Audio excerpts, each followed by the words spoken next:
Alam mo ba na hindi kumakain ng parehong pagkain ng dalawang piloto? Ito ang meal ng captain at ito naman yung meal ng first officer. Madalas, galing pa ang mga ito sa magkaibang kitchen.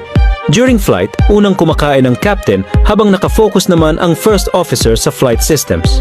Kapag turn naman ng first officer, ang captain naman ang nakafocus.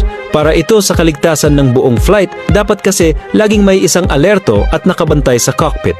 Pero bakit nga ba kailangan magkaiba ang pagkain nila? Simple lang ang rason.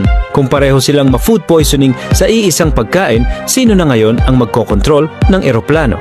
Isa itong safety protocol na sinusunod ng mga piloto at flight crews. Kaya dapat talaga magkaiba ang pagkain pati ang inumin para kung sakaling magkasakit yung isa, may isang healthy pa ring piloto na kayang magkontrol ng eroplano. May ilang piloto pa nga na nagdadala ng sariling pagkain para maiwasan ang mamantika, maanghang at mga allergies na pwedeng maramdaman during flight.